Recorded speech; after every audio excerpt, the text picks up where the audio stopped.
Et c'est une femme, chef d'entreprise, engagée, qui nous apporte son point de vue tout au long de cette émission. Elle a décidé d'accompagner les start-up et les PME africaines à travers sa fondation Entrepreneurium. Il s'agit de Christine Nguirier.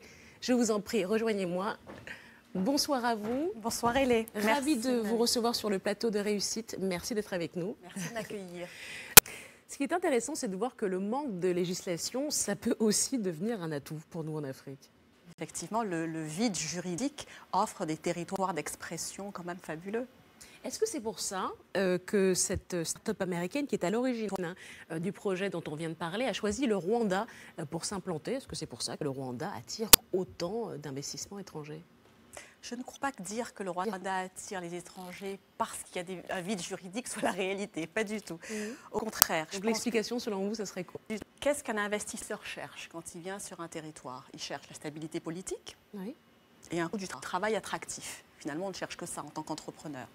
Sur la partie stabilité politique, le Rwanda a réinventé sa gouvernance. On a une gouvernance exemplaire qui, au départ, avait des motivations politiques, puisqu'au sortir de la libération du pays, on avait quand même de très très fortes inéquités sociales.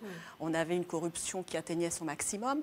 Donc on a érigé la probité dans la sphère publique comme valeur de référence. Et cette gouvernance exemplaire a par la suite vu son exploitation économique. C'est ainsi qu'on a un environnement d'affaires qui a été extrêmement facilité. On a des rankings extraordinaires dans le doing business. On crée une entreprise quand même en 3 heures au Rwanda via Internet. Donc tout ceci, à mon avis, encourage l'investisseur. Il vient dans un environnement où il sait qu'il est accueilli et que c'est facilité.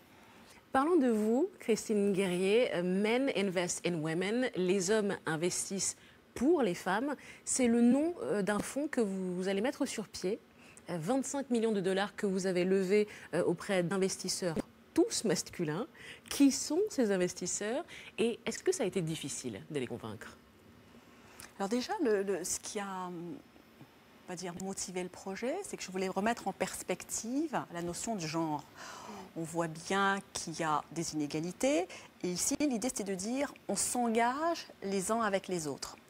Et j'ai été assez surprise de l'accueil qui a été réservé. Je pensais que j'allais lutter davantage. Et ça n'a pas été le cas? Et ça n'a pas été le cas. Et au contraire, j'ai vu de manière extrêmement agréable comment des hommes pouvaient s'engager, mais s'engager très loin. C'est-à-dire, ils m'ont tous demandé d'avoir une visibilité sur la gouvernance, une visibilité sur la typologie de projet. Ça veut dire qu'on ne le fait pas pour la cosmétique, on ne le fait pas pour se donner bonne conscience. On le fait parce qu'on espère que ça va marcher, en fait. On le fait parce qu'on espère que ça va marcher. On le fait parce que c'est d'abord aussi un investissement social, entre guillemets, quand on regarde les segments de projets que ça représente, enfin, la taille de projet.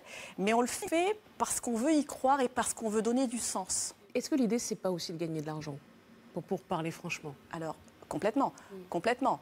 Et notre TRI, par exemple, est de 10%. Le taux de rendement. Pardon, le taux de rendement, excusez-moi, le taux de rendement de 10%. Mais effectivement, ils le font surtout pour, à mon avis, réparer sans doute une inégalité, mais en même temps, ce n'est pas un don. Donc, ils veulent effectivement gagner de l'argent. Est-ce que vous avez une typologie des femmes qui vont bénéficier de ces fonds? C'est très diversifié, à la fois au niveau sectoriel et au niveau de la taille même des projets. Donc on a 2 compartiments. Un compartiment de projets qui ont des besoins en financement jusqu'à 50 000 € et au-delà de 50 000 €, sachant que c'est vraiment le segment où les banques ne vont pas. Et par rapport également à l'âge, je vois sur notamment l'Afrique de l'Ouest, on a des dames qui ont plus de 50 ans.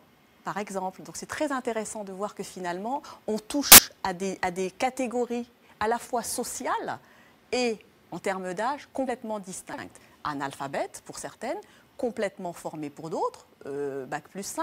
Donc c'est très intéressant en même temps le partage d'expériences qu'il y a entre elles parce qu'elles se nourrissent les unes les autres. Quelle est la place des femmes dans les économies africaines aujourd'hui? Étonnamment, l'Afrique n'est pas à la traîne. Quand on observe sur les différents continents, on est devant l'Europe. Aujourd'hui, il y a 5% de femmes dirigeantes en Afrique.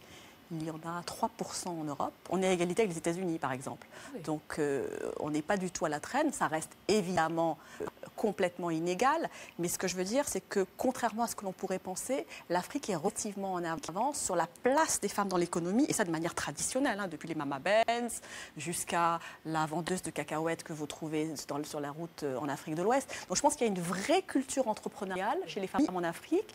Il y a une forte résilience, il y a une vraie implication, et c'est ce qui motive, nous, qu'effectivement, on décide de s'investir pour les femmes. Christine Guerrier, merci beaucoup d'avoir accepté l'invitation de Refit. Ça a été un vrai plaisir de vous avoir avec nous aujourd'hui.